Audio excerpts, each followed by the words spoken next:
Hadirin sekalian yang dirahmati dan diberkahi oleh Allah Subhanahu wa taala, kita lanjutkan kembali di malam hari ini kajian kita mengenai tadabbur surah Yusuf alaihi salam.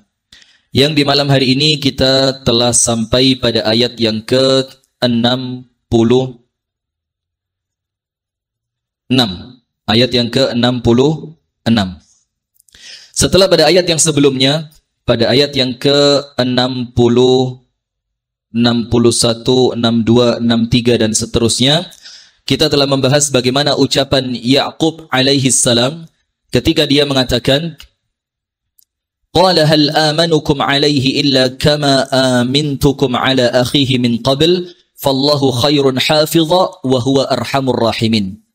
Yaitu ketika Ya'qub berkata, bagaimana aku akan mempercayakan Binyamin kepada kalian setelah aku mempercayakan saudaranya dan kalian mensia-siakan kepercayaan itu. Artinya setelah sebelumnya Ya'qub memberikan Yusuf kepada mereka dan Yusuf kembali dalam keadaan mereka ucapkan anakmu dimakan serigala.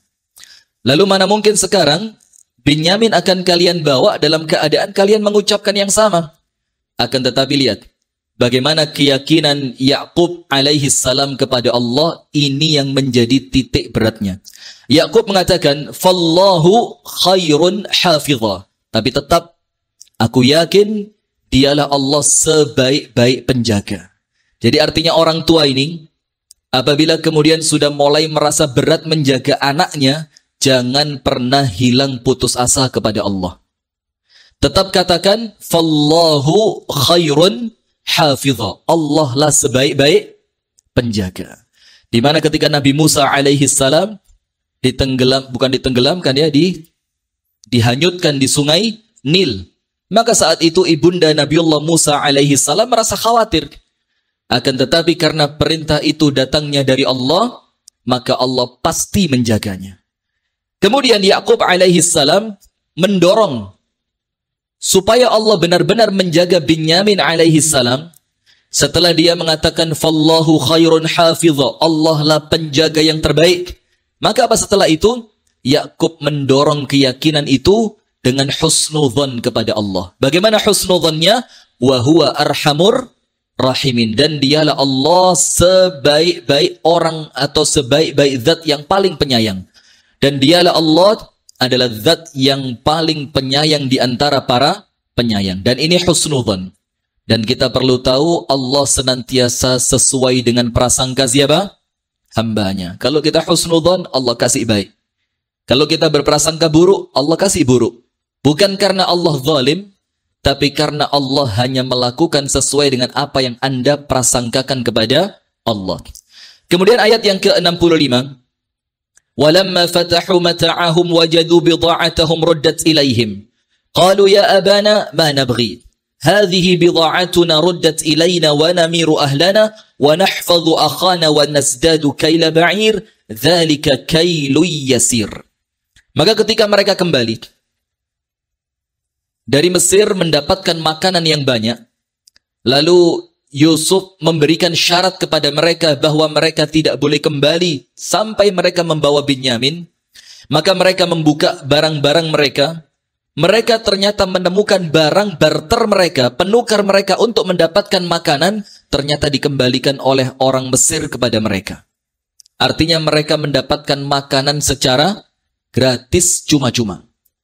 Dan ini adalah siasat dari Yusuf, agar kemudian mereka yakin bahwa orang-orang Mesir adalah orang yang baik, sehingga ketika Yusuf mensyaratkan datangnya Binyamin, mereka yakin Binyamin pasti aman di Mesir.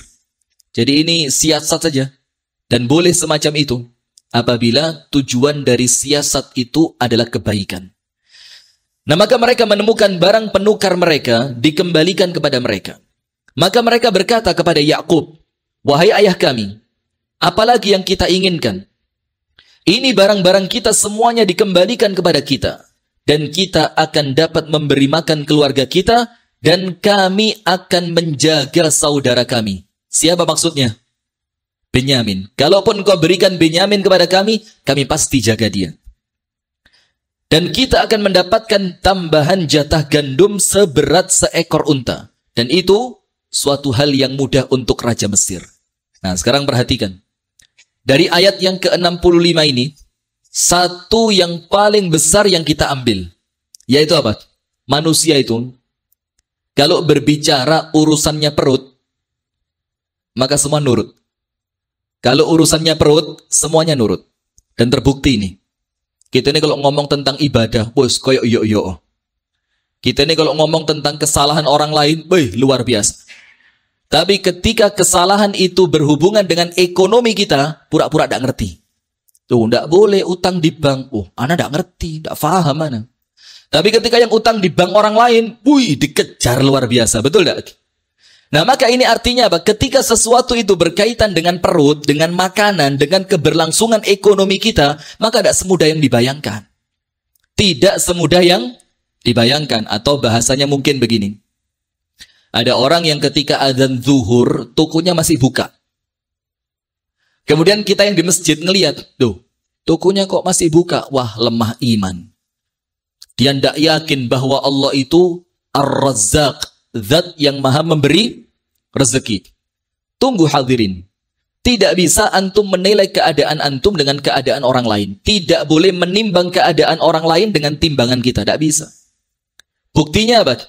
Ini Yusuf alaihi salam berani menekan saudaranya untuk mendatangkan Benyamin karena urusannya apa? Makan. Kalau kalian tidak membawa Benyamin kepada kami, kalian tidak mendapatkan jatah makanan berikutnya. Karena urusannya urusan makanan, apa yang terjadi? Akhirnya mereka dengan keras merayu Yakub. Sudahlah Bapak, kasih aja Benyamin sama kami. Kami jaga Benyamin, kami akan menjaga dia, tidak sampai dia kami sia-siakan. Karena apa? Kalau Benyamin kami bawa, kami dapat makanan. Lihat ini. Tapi sebaliknya, kalau Benyamin tidak boleh kami bawa, kami tidak akan mendapatkan makanan. Saya kasih contoh. Ini kalimat yang kurang ajar yang sering muncul di mulut kita ini. Kita sering tahu kan? Saudara-saudara kita mungkin di pelosok gunung, di pinggir pantai, dari tempat-tempat yang jauh dari keramaian kota. Kemudian masuk ke sana itu mungkin misionaris dari agama tertentu. Yang kemudian saudara kita muslim di ujung gunung, di pinggir pantai, dirawat oleh mereka. Dikasih tas sekolah untuk anaknya. Dikasih mie instan untuk makan mereka. Ketika mereka sakit disediakan ambulans, segala macam ya. Akhirnya lama-kelamaan mereka tertarik meninggalkan Islam, masuk ke agama non-Islam. Lalu kita mendengar beritanya, ada saudara kita ini masuk agama lain gara-gara satu kardus mie instan. Wah, pernah begitu ya? Ternyata mereka lemah iman. Sekarang kita balik pertanyaannya. Kalau antum menganggap mereka karena sekardus mie instan pindah agama, antum menganggap karena sesuatu yang remeh mereka rela menjual agamanya, coba pertanyaannya dibalik. Kenapa bukan antum yang kasih mie instan buat mereka? Coba. Pertanyaannya betul apa enggak ini? Jadi kalau antum katakan, cuma dikasih tas sekolah, keluar dari Islam. Coba, cuma dikasih mie instan, keluar dari Islam. Nah sekarang kalau kalian katakan cuma tas, cuma mie instan. Pertanyaannya, kenapa bukan antum yang datang ke sana? Kita ini terlalu sibuk nyalain orang tanpa kita pernah memahami keadaan orang lain. Iya benda, itu kesenangan kita. Rame mulut kita ini nyalain orang lain tanpa kita lihat. Coba kenapa kok dia sampai seperti itu? Ada yang dimakan tidak sama dia. Sampai pentingnya urusan perut ini, Rasul bilang apa? Wallahi la yu'min. Demi Allah tidak beriman. Diulang sama Rasul sampai 3 kali dalam hadis yang sahih. Wallahi la yu'min. Demi Allah tidak beriman. Diulang lagi sampai ketiga, wallahi la yu'min, demi Allah tidak beriman. Siapa itu yang tidak beriman? Yang Rasul bersumpah bahwa mereka tidak beriman dan diulang sumpahnya sampai berapa kali? 3 kali, bukan remeh lu ini. Rasul bilang, yaitu orang alladzi yanamu wa jaruhu ja'i. Yaitu orang yang tidur dengan tenang, tetangganya kelaparan. Lalu kita ngomong, loh Ustaz, anak tidak tahu kalau tetangga anak kelaparan, dia tidak ngomong. Dia tidak datang ke rumah, dia tidak minta. Loh, lah kok nunggu minta? Antum tidak tahu minta itu malu. Antum tidak tahu ngomong tidak punya makan itu malu. Maka sebagian di antara ulama mengatakan apa? Kaya ujian, miskin juga Ujian, betul tidak? Kalau antum disuruh milih, milih diuji kaya atau miskin? Coba-coba dijawab ya. Silakan. Kalau disuruh milih, milih diuji jadi orang kaya atau diuji jadi orang miskin? Coba jawab yang keras gitu, yang kompak gitu. Kaya atau miskin? Kalau antum tahu hakikat beratnya jadi orang kaya, antum akan milih miskin. Kenapa? Sebagian ulama mengatakan, termasuk di dalamnya Syekh Sa'id Ramadan Al-Buti rahimahullahu ta'ala, syahidul mimbar. Beliau mengatakan begini.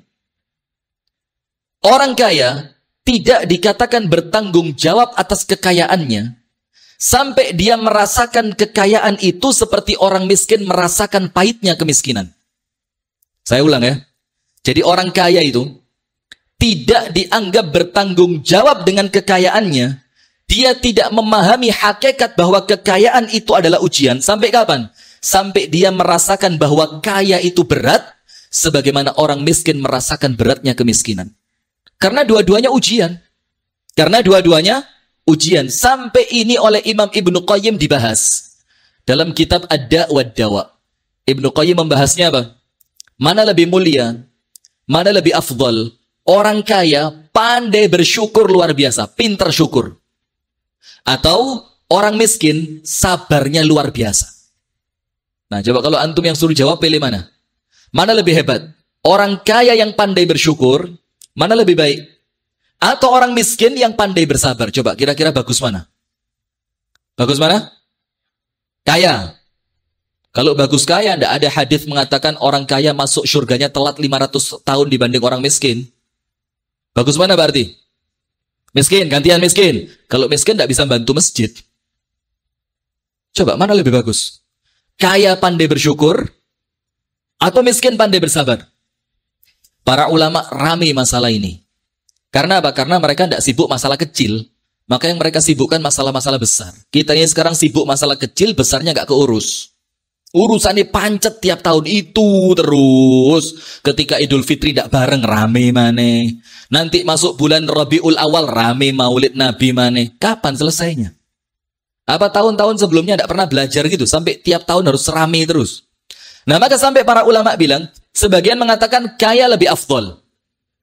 Kenapa? Karena orang kaya yang pandai bersyukur, kekayaannya bermanfaat untuk Islam wal muslimin.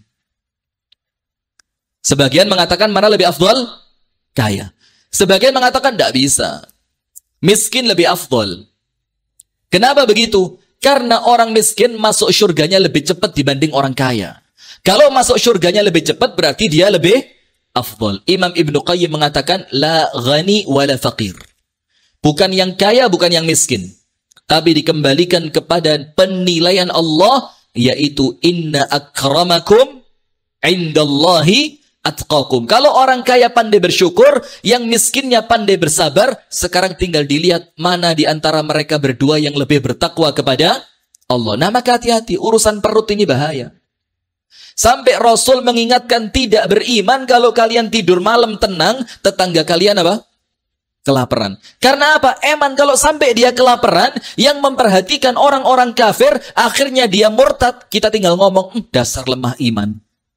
Padahal yang salah bukan mereka tapi kita. Nah, maka di sini disebutkan pada ayat yang ke-65, kenapa Yusuf berani memberikan syarat berat kepada mereka? Bawa Benyamin kepadaku. Kalau tidak bisa bawa Benyamin kepadaku, kalian datang tidak dapat makanan. Kenapa Yusuf berani? Karena Yusuf ngerti urusan makanan ini, urusan yang paling menjadikan manusia berani mikir 1000 kali. Tentu beda dengan orang-orang yang imannya sudah kuat. Kemudian ayat berikutnya, ini yang baru di malam hari ini, ayat yang ke-66. Qala, Yakub mengatakan, lan ursilahu ma'akum, aku tidak akan mengirimkan Benyamin bersama kalian hatta tu'tuni mawthiqam minallah, sampai kalian bersumpah dengan nama Allah akan membawa Benyamin kembali. Kenapa sekarang pakai sumpah? Dulu waktu Yusuf tidak pakai sumpah, karena orang Islam tidak akan terjatuh pada lubang yang sama berapa kali? 2 kali. Tapi ingat, antum tidak perlu jatuh dulu, tapi belajar dari orang yang pernah jatuh. Jangan, oh, anak belum pernah jatuh di sini. Loh, sudah ada orang pernah jatuh enggak? Ada orang pernah jatuh. Berarti cukup antum belajar dari orang yang pernah jatuh. Urusan bank, woi riba ini menghancurkan. Tidak usah nyoba dulu. Cukup antum ambil pelajaran dari orang yang pernah hancur karena urusan riba. Oh, zina ini membinasakan. Loh, jangan nyoba zina dulu. Nas'alullah as-salama wal afiyah. A'azzanallahu wa iyyakum ajma'in. Tapi apa? Belajar dari orang-orang yang pernah terjatuh pada lubang itu. Nah, maka dikatakan di sini, Yakub tidak mau kecolongan 2 kali. Yakub mengatakan, dulu Yusuf kalian bohongin saya. Sekarang untuk Binyamin, saya kerasin kalian. Bagaimana caranya? Aku tidak akan kirimkan Binyamin kepada kalian sampai kalian berikan sumpah dengan nama Allah kepadaku. Maka ingat, tidak boleh bersumpah kecuali dengan nama Allah. Disebutkan dalam hadis yang sahih, man kana minkum halifan falyahlif billahi au liyasmut. Barang siapa di antara kalian bersumpah, hendaknya dia bersumpah dengan nama Allah atau lebih bagus diam. Karena sekarang banyak kita lihat di masyarakat kita ini, di pasar, di jalan raya, di mana-mana. Orang itu ketika bersumpah menyandingkan antara nama Allah dan nama Rasulullah Sallallahu Alaihi Wasallam. Pernah dengar? Demi Allah, demi Rasulullah. Pernah dengar tidak? Tidak boleh. Syirik. Walaupun para ulama mengatakan menyandingkan Allah dan Rasul di dalam sumpah itu syirik kecil, tapi yang namanya syirik walaupun kecil termasuk dosa besar. Nah ini loh Pak yang perlu diurus Pak. Bukan khilafiyah kecil Pak. Ini yang perlu diurus. Bagaimana menyelamatkan umat kita dari perbuatan syirik. Sekarang syirik-syirik besar kita biarin. Coba lihat. Ada enggak di tempat kita ini larung sajen, ada enggak? Di Batu ini, kota wisata Batu. Atau kalau mau ada pembukaan jembatan baru, dipecah kendi, ada tumpengnya, ada enggak? Enggak ada? Ada. Kenapa enggak pernah diributin itu? Kenapa? Kok yang diributin masjid yang sana kunut, sini enggak kunut? Yang sana bismillahnya keras, sini bismillahnya pelan. Kenapa? Kok mau ribut sama sesama umat Islam yang masih dalam koridor Ahlus Sunnah wal Jamaah? Sementara saudara kita yang terjatuh pada syirik yang besar, kita tidak mau tahu. Kenapa tidak ngomong sana, datang ke wali kota, bilang, maaf ya Pak Wali Kota, saya menasehati 4 mata, atau Bu Wali Kota, amalan semacam itu musyrik. Dan syirik pengundang bencana terbesar. Nah, ini perlu kita koreksi lagi, ada apa ini? Kenapa yang kecil-kecil kita ributkan, yang besar kita biarkan? Nah, maka kemudian termasuk syirik itu adalah bersumpah dengan nama Allah plus menyandingkan dengan nama selain Allah, yaitu nama Nabi besar Muhammad sallallahu alaihi wasallam. La ta'tunnani bihi illa ayyuhata bikum. Kalian akan membawa kembali Binyamin kepadaku kecuali kalian dalam keadaan terkepung. Artinya apa? Yakub alaihi salam tetap dalam keadaan Yakub sebagai seorang nabi, dalam keadaan Yakub orang yang dipilih oleh Allah, ketika dia memberikan sumpah kepada anaknya, meminta sumpah, ayo bersumpah dulu.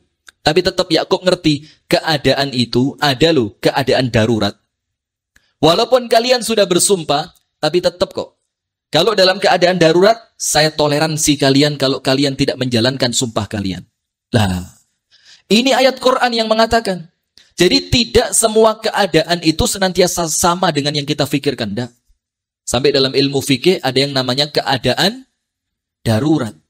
Sampai keadaan darurat itu menjadikan perkara yang haram menjadi halal. Ad-daruratu tubihul mahdurat. Keadaan darurat menjadikan yang haram menjadi halal. Tapi ingat, sekedar batas cukup. Sekedar batas apa? Cukup. Maka sama seperti di tengah hutan, contoh yang paling sering ya. Tidak ada makanan, kalau tidak makan pasti mati, tidak bisa ditahan lagi. Adanya cuma yang haram, babi. Maka diambil itu babi, bunuh dia, makan. Tapi jangan disimpan di tas. Kain kok mana rek keluain lo, jangan. Ini sekedar batas apa? Batas cukup. Nanti, pikir nanti lagi. Karena ini yang antum ada di depan mata, itu yang haram. Maka hati-hati. Kalau yang haram, jangan macam-macam. Kalau yang haram, jangan macam-macam. Kemudian Yakub mengatakan illa ayyuhata bikum, kecuali kalau kalian dalam keadaan terkepung. Falamma atauhu mawthiqahum qala Allahu ala ma naqulu wakil. Ketika selesai mereka bersumpah, sumpahnya didengarkan oleh Yakub. Apa Yakub katakan?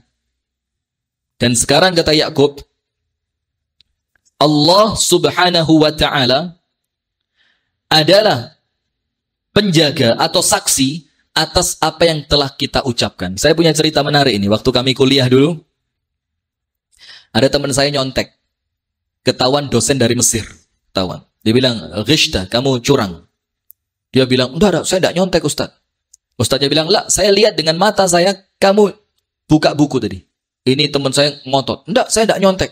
Suruh maju, ya sudah, maju ke depan. Disuruh ngulangi omongan dosen tadi. Ucapkan, siap saya ucapkan. Saya, nyebut nama. Tidak perlu disebut di sini ya, ghibah nanti. Saya, ya. Fulan bin Fulan mengikuti ujian balaghah dengan guru Ustaz Sayyid Ramadan, namanya Sayyid Ramadan. Iya, sudah.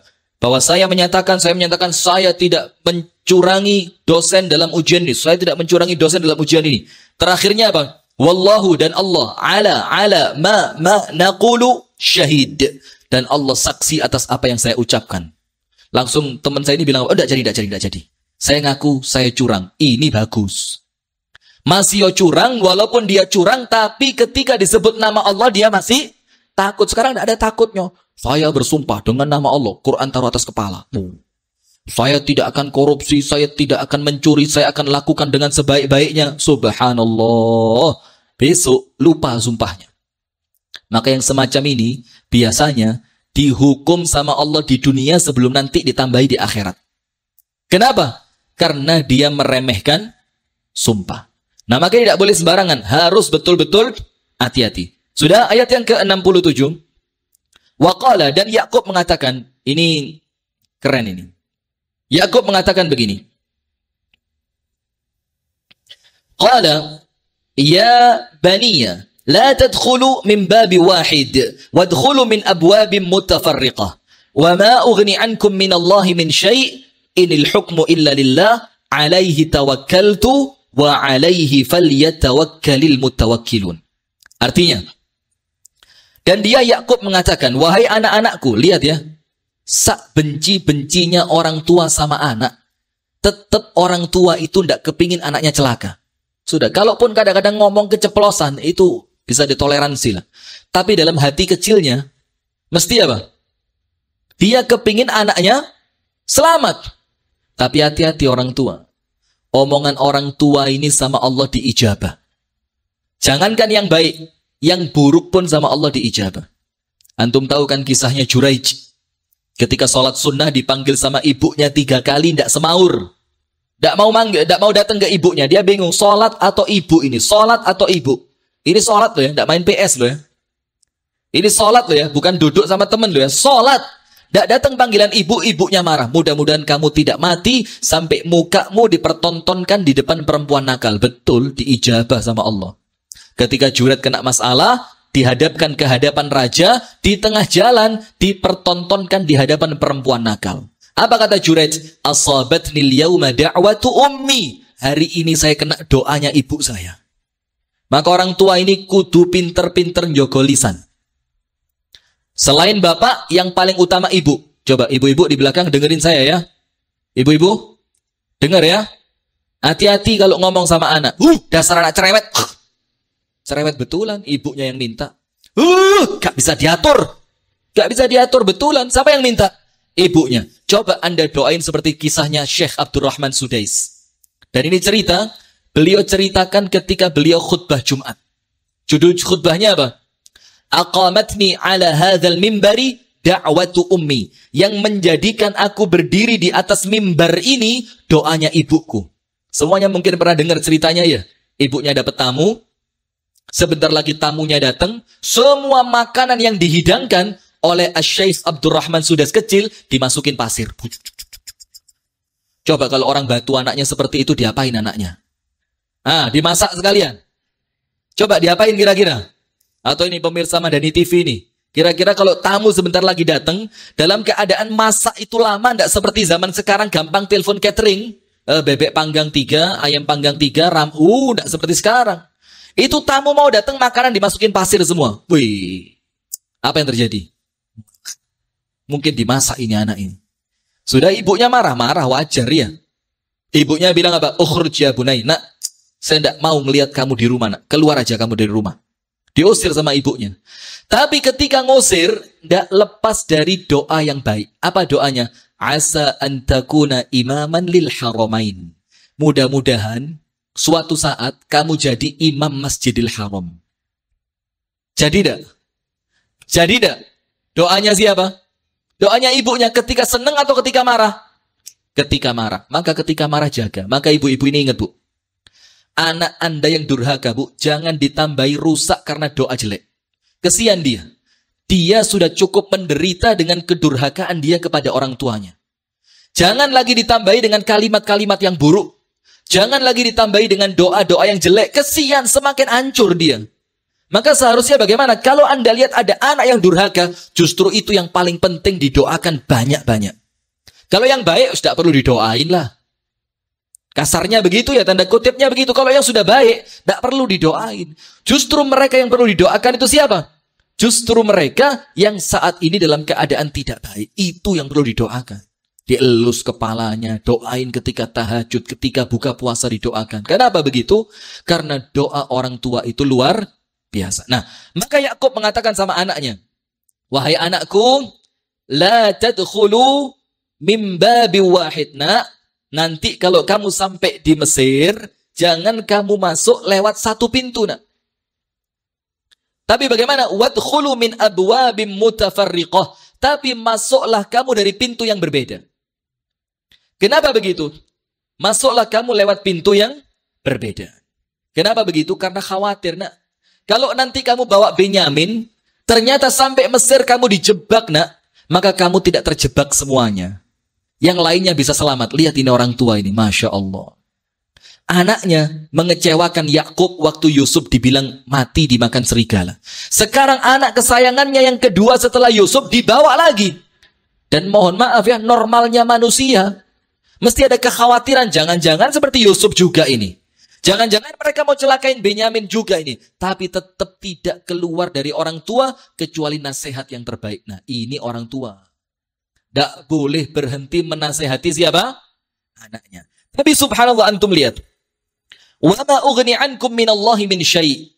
Tapi nak, masuknya kalian lewat pintu yang berbeda tidak menyelamatkan kalian dari ketetapan Allah. Ini Yakub menunjukkan apa? Ikhtiar wajib. Tapi ingat, ikhtiar kita tidak akan merubah keputusan Allah. Sudah, selesai urusan.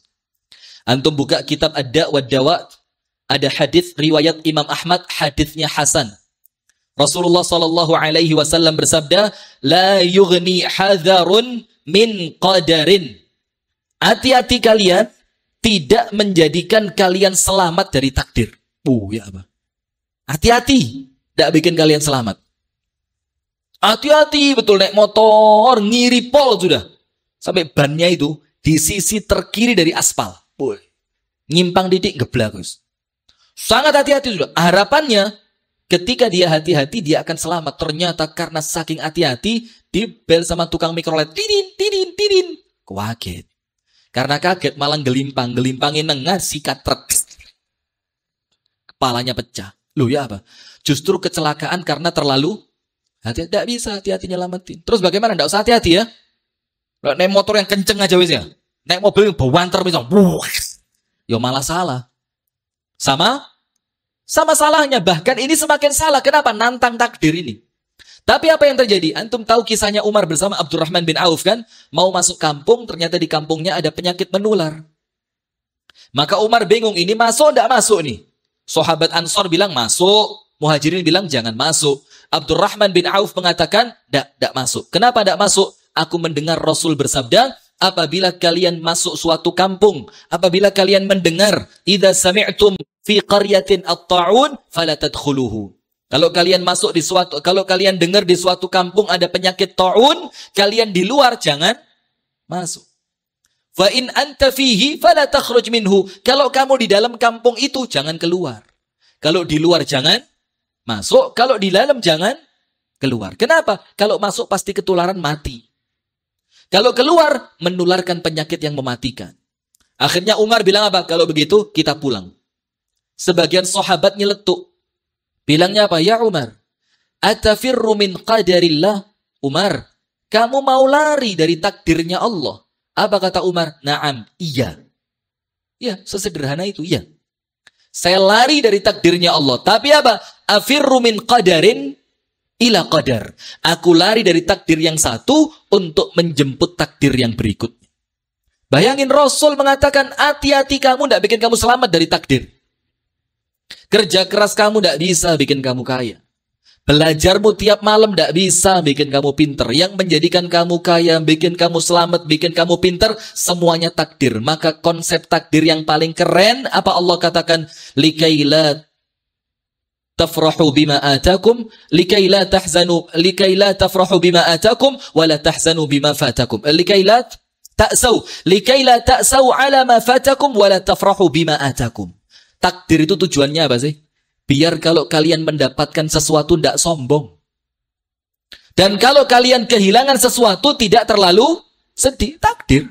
Dapat kaya raya. Tidak seperti Qarun. Innama utituhu ala ilmin indi. Aku dapat semua ini karena kerja kerasku. Qarun. Kalau orang beriman tidak. Takdirku begini. Sementara kalau kalian kehilangan sesuatu, kalian tidak akan terlalu sedih. Kenapa? Memang takdirnya seperti ini. Dan kita ini cuma ibarat pion. Ngerti pion? Pion di bidak catur itu, kita ini cuma yang menjalankan apa yang Allah tuliskan untuk kita. Dan bahkan Allah katakan apa? Dalam hadis yang sahih Rasul bersabda, rufi'atil aqlam wa jaffatis suhuf. Pulpennya sama Allah sudah diangkat, kertas yang dipakai untuk nulis takdir sudah kering. Artinya apa? Para ulama sepakat takdir la yughayyaru abadan. Tidak bisa dirubah. Cuma masalahnya, kita wajib ikhtiar. Masalah yang kedua, kita tidak tahu akhir takdir kita mau kemana. Artinya lek podo-podo gak ruwe, sama-sama tidak tahunya, lu ayo sekarang berikhtiar yang terbaik. Kenapa? Karena Allah tidak pernah menzalimi siapa? Hambanya. Nah, maka Yakub bilang, nak, masukmu lewat pintu yang berbeda, itu ikhtiar saja. Dan ikhtiar itu hukumnya apa?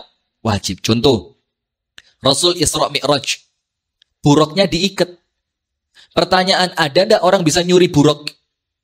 Hah? Ada curanrok gitu? Pencurian kendaraan buruk gitu? Tidak ada. Kenapa sama Rasul diikat? Untuk menunjukkan sama kita bahwa ikhtiar itu hukumnya apa? Wajib. Sahabat masuk ke masjid. Ya Rasulullah, atawakkalu wa utliku dabati, au arbit dabati thumma atawakkal. Ya Rasul, mana yang betul? Aku masuk masjid, untaku tak tinggal dan aku bertawakal. Atau aku masuk masjid, aku ikat dulu untaku baru tawakal. Rasul bilang apa? I'qilha thumma tawakkal.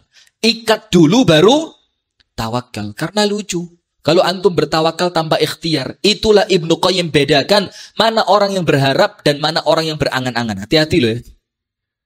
Ada roja, harapan, dan ada angan-angan, amani. Angan-angan, roja, harapan, itu Allah pasti kasih. Apa bedanya? Kalau roja, orang punya harapan masuk surga, sekarang sholat. Itu harapan. Tapi ada apanya? Ada ikhtiarnya sholat. Tapi titik akhirnya saya kepingin masuk surga. Kalau orang angan-angan apa? Itu orang yang Rasul katakan orang paling lemah di dunia. Man atba'a nafsahu hawaha, senantiasa memperturutkan hawa nafsu, kepingin turu-turu. Kepingin makan-makan. Kepingin jalan-jalan. Tidak mau sholat, tidak sholat. Tapi apa yang terjadi? Wa tamanna 'ala Allahil amani. Tapi tinggi angan-angan sama Allah. Tidak pernah sholat, minta mati ketika sujud. La haula wala quwata illa billah. Mas, bangun mas, jangan tidur. Jangan-jangan ngimpi sampean. Tidak pernah sholat, kepingin anak ini nanti meninggalnya pas sujud. Sholat gak tahu kok mati sujud itu loh. Saya nanti meninggalnya pas baca Quran. Jari anak di lafaz Allah. Loh, belajar Iqra tidak pernah. Mati minta baca Quran, itu namanya angan-angan itu. Tidak sama dengan harapan. Antum tahu angan-angan? Oleh alhamdulillah, gak oleh ya wis. Orang mancing. Itu berharap atau berangan-angan itu? Mohon maaf ya yang senang-senang mancing-mancing ini, mumpung di sini saya. Berharap atau berangan-angan? Yang ngomong berharap mesti hobi mancing ini. Bayangin Pak, 4 jam, 6 jam. 6 jam. Dapat. Yang waktu 6 jam ini mungkin kalau dia pakai ngaji lebih besar manfaatnya. Mungkin kalau dia pakai kerja yang lain lebih banyak hasilnya. Tapi karena tertipu. Oh, refreshing Ustadz. Loh, refreshingmu mancing. Terus di mana orang-orang yang refreshing yang mengatakan ala bidzikrillahi tatmainnul qulub? Sudah mati hatinya. Mohon maaf loh ya. Ini kita ngomong apa adanya aja ya. Kalau antum tetap sesekali monggo lah. Tapi kalau tiap hari gak dintup blas be iwak itu. Blas. Ana pernah sekali. Subhanallah. Tapi nyesel sampai hari ini. Berangkat dari Kasembon, bungkus nasi campur 2. Saya sama teman satu. Ini hobi mancing, tukang mancing. Berangkat. Kira-kira waktu itu pas setelah sholat zuhur. Jam 12-an lah. Berangkat ke Selorjo Ngantang. Sampai tempat, siap-siap alat pancing. Sudah mancing. Srik, jaga. Teman saya biasa. Tadi jogone gak terlalu gedu. Yo santai dia. Kita masih betul-betul penasaran mancing dia, Pak. 10 menit gak dimakan sama ikan. Mulai gelisah. 20 menit gak dimakan sama ikan. Tambah gelisah. Setengah jam tak angkat sama saya. Saya buka nasi bungkus, saya makan. Teman saya bilang, wah Ustadz gak sabaran. Loh, muru ya Ustadz sabar. Ustadz diurui sabar sama tukang mancing. La haula wala quwata illa billah. Sudah gini. Dia tetap sabar. Akhirnya apa? Saya mau pulang. Loh sabar Ustadz, sabar. Ini bukan sabar, ini sabar yang salah saya bilang. Ini sabar menanti sesuatu yang tidak jelas. Bayangin setengah jam, sinyal lemah ini Pak. Dicocok blas. Apalagi dimakan sama ikan. Subhanallah, akhirnya sebelum asar, pulang sudah kita. Dan kita bisa sholat asar di masjid. Alhamdulillah. Allah kasih skenario yang lebih baik. Nah maka kemudian Rasul katakan, ya wis. Kalau memang hati-hati tidak bikin kamu selamat dari takdir, terus yang bikin selamat apa? Rasul katakan, wa du'a yanfa mimma nazal wa mimma lam yunzil. Sementara yang manfaat untuk kalian, doa. Rasul bilang doa kalian memberi manfaat untuk takdir yang sudah turun maupun takdir yang belum turun. Maka Ibnu Qayyim bilang, doa itu apabila tabrakan dengan takdir, fungsinya 3. Tulis ini, dengerin baik-baik. Doa itu, kalau tabrakan dengan takdir, fungsinya berapa? 3. Nomor 1. Doanya lebih kuat dibanding musibahnya. Maka musibah tidak jadi masuk, tertolak dengan doa. Nomor 1 ini. Kalau doanya lebih kuat, musibahnya cuma kecil. Loh Ustaz, katanya takdir tidak bisa dirubah. Kamu berdoa itu juga takdir dari Allah. Maka ketika Allah lihat kamu mendapatkan takdir berdoa, maka takdir yang lain sama Allah dirubah. Tidak jadi kena takdir yang itu, dapat takdir yang kamu minta dalam doamu. Ya Allah, saya mau safar ya Allah, berikan keselamatan. Doanya kuat. Sementara musibahnya kecil. Dan yang berdoa bukan cuma dia, ibunya berdoa, abahnya berdoa, istrinya berdoa, anaknya ikut berdoa. Semua mendoakan supaya dia selamat. Musibah kecil lewat. Nomor 1. Nomor 2. Musibahnya besar, doanya lemes ya, macam kita inilah. Doa kalau ingat aja. Tapi yang mau masuk musibahnya apa? Besar. Doanya Rabbana atina fid dunya hasanah wa fil akhirati hasanah wa qina adzabannar. Amin. Selesai sudah. Itu doanya. Tapi musibah yang mau masuk besar. Maka tetap manfaat. Apa manfaatnya? Mengurangi kadar musibah. Artinya bukan tidak bermanfaat, tetap manfaat, mengurangi kadar musibah. Misalkan kecelakaan, orang lain lihat mati. Subhanallah, ternyata apa? Cuma luka ringan. Dan ingat, doa itu belum tentu doa Anda. Boleh jadi doa orang yang Anda bantu. Boleh jadi doa orang tua yang Anda pamitan sebelum berangkat.